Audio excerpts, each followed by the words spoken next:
So when we think about blood pressure, you may have seen something like this in a doctor's office.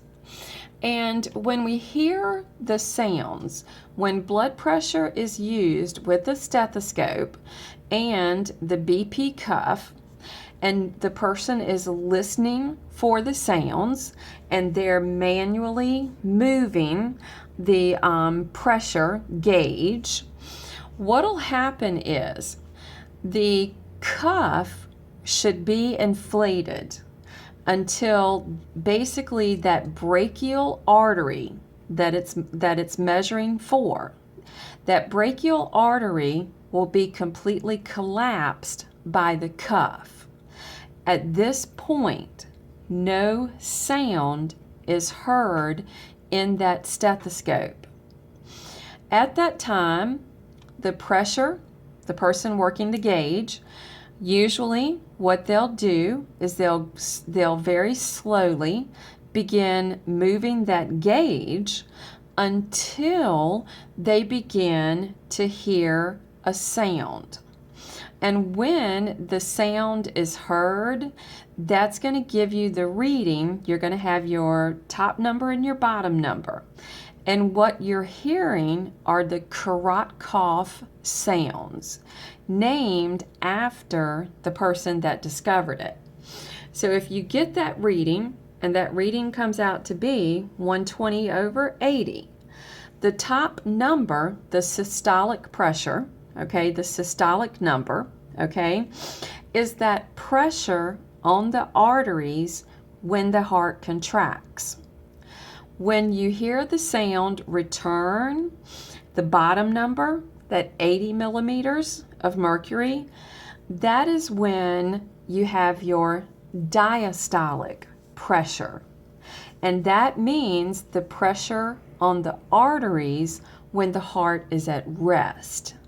And as we all know, blood pressure is very clinically significant. The sounds that are heard are based on the flow through those vessels. When we talk about blood flowing, if we have the blood flow and it's nice and it's streamlined and it's working really nice, this is going to be termed laminar. When we look at the makeup of the vessels, because there is a little bit of, because blood contains water. Water has the ability to be cohesive and adhesive, okay? What you're going to find is that if it's going to be streamlined and we're going to have the layers of the blood flow, the one that's closest to the wall of the vessel, that one has the greatest resistance, where the layer to the innermost portion of that vessel, that one flows much more easily. If there is a turbulent flow, this means in some way the flow has been interrupted. For example, with the blood pressure cuff collapsing the brachial artery, when the blood flow returns and you hear the sound, that's now a turbulent flow. But we also have turbulent flow in other situations. For example, bending of an appendage. The vessels have to bend, and therefore it'll create a turbulent flow. Now, under normal conditions, and if we hear turbulent flow, well, that could be indicative of a blood clot. So when we look at the flow through the vessels, this is showing an example of the laminar flow. There's no constriction. The blood is flowing very streamlined. The blood flow, the layer that's in the innermost portion, that one is moving the easiest. the ones that are closest, that layer that's closest to the wall, that one has the most resistance.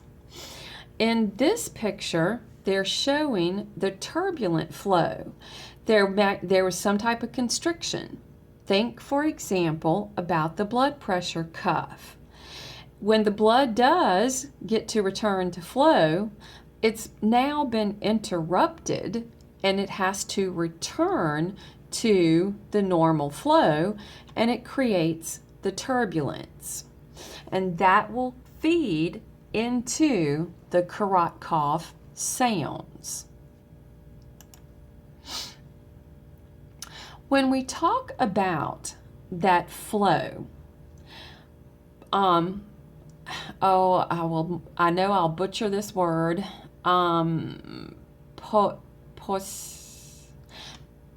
I used to know how to pronounce this. It's just escaping me for right now. The rate that the blood will flow, we can look at what is the volume that passes a particular point at a particular time. So at rest, for example, we usually have the blood flow at roughly 5 liters per minute. Now, if the blood flow is going to go from the high pressure to a lower pressure, well, the greater that pressure difference, the greater the rate of flow. Now, if we begin to have some resistance, if a resistance on that blood flow increases, the blood flow will begin to decrease also. So if we begin to think about the flow of blood, there are different factors that can affect the blood flow, such as exercise, okay? And in exercise, the body needs to increase the blood flow. And we can go a very high blood flow as long, our heart can adapt to it, but it has to be something that's done gradually. You can't automatically go from 5 to 25 milliliters per minute without being some type of issue. So this is what it means to train. When a person is in training, they gradually build up the heart's ability to match the needs with the blood flow, the needs of the body. Some other factors that are going to affect blood flow are going to be viscosity, how viscous that substance is. How long is the vessel? Is the vessel long? Is the vessel short? How wide is that vessel? What is the diameter? So viscosity, this is where it's going to measure that blood's resistance to the flow. If viscosity increases, meaning that that substance gets thicker, the pressure will increase, meaning it'll take more pressure to push that fluid.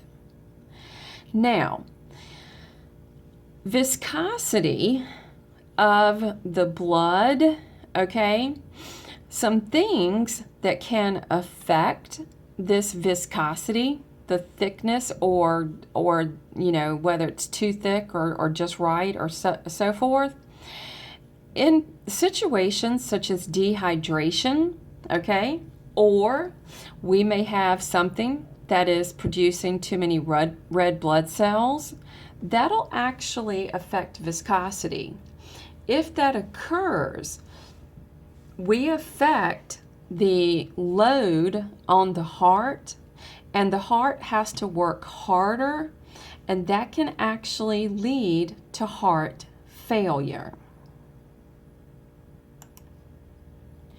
When we talk about these vessels and the movement of the materials, well, we have what's called critical closing pressure.